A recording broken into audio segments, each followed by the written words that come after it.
are many of our people who are thinking more deeply and more broadly, looking at it as it actually is, and are beginning to see it more in the international context and the relation that it has with the African struggle, a human rights struggle, or the struggle for human rights. And as such, we can then take it into the United Nations. And bring about the freedom of these people by any means necessary. Hello family, this is We Charge Colonialism. We are an organization of Africans, particularly based in the United States, but really Africans who are part of the global diaspora, who want to raise awareness that we in the diaspora, as well as us on the continent of Africa, are all being colonized by the same systemic white supremacy. The only way for us to really defeat this white supremacy is for us to come together and have a real effective way of dealing with the situation at hand.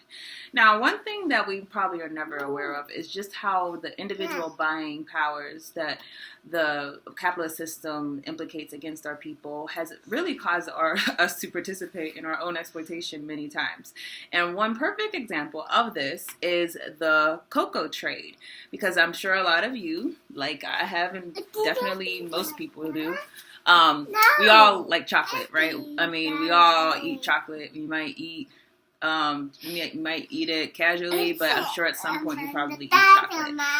The product of chocolate actually is one of the clearest examples of colonialism whenever you look at the fact that it's principally mined out of Africa.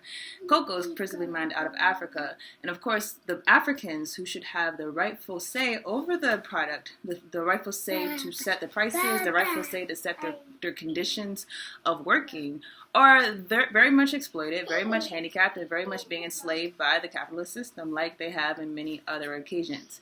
So I'm going to read from an article on WCC's website, written by one of our members. It says, African workers fight back against parasitic corporations. During November of 2020, African farmers in the Ivory Coast and Ghana stood up against the multinational corporations and demanded fair business practices. Tired of being exploited and oppressed, they stood up against the Hershey Company. Yes, Hershey's chocolate. That's the same Hershey's company that most of us probably have bought products from. And other complicit corporations for attempting to undermine a free trade agreement made between them and the governments of Ghana and the Ivory Coast.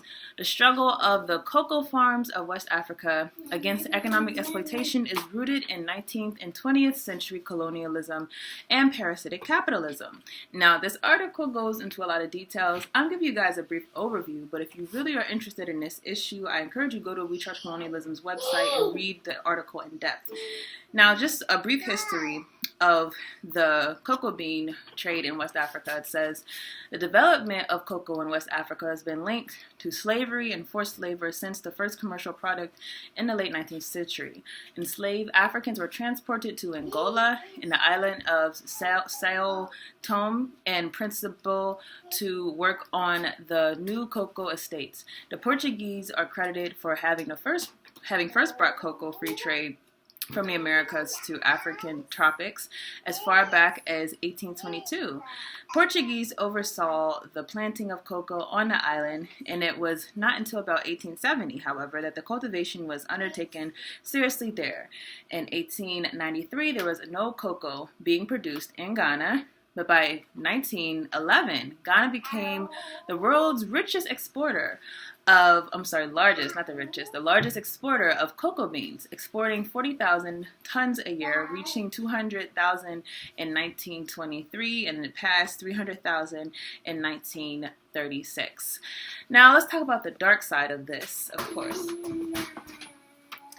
2/3 of the world's cocoa is produced in the Ivory Coast and neighboring Ghana, while Hershey makes over $6 billion annually from sales. Close to half, approximately 48% of the population of the Ivory Coast and Ghana are living in poverty.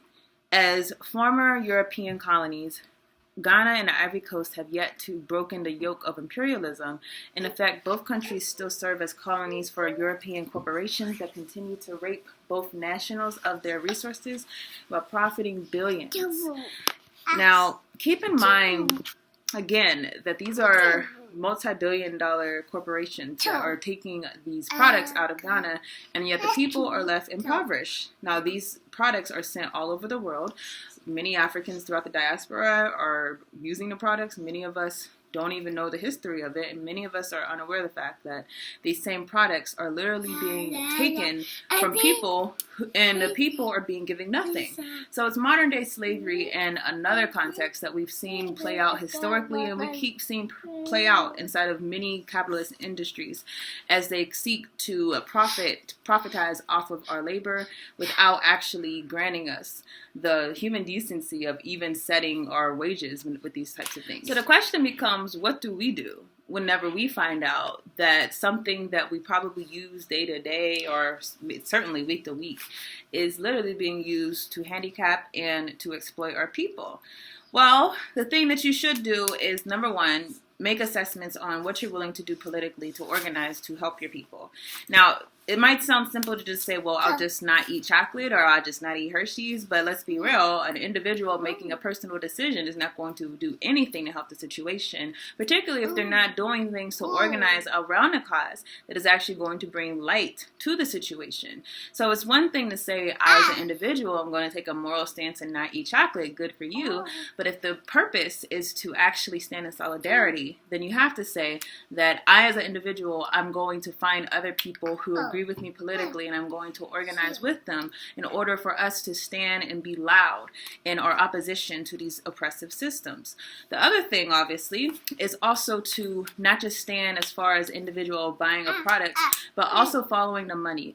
Understanding that these companies that are inside of our different jurisdictions are doing things oftentimes corruptly that allows them to continue these situations and these relationships. So it takes us being diligent and actually following what is it that you're doing to enable you to exploit us at this degree.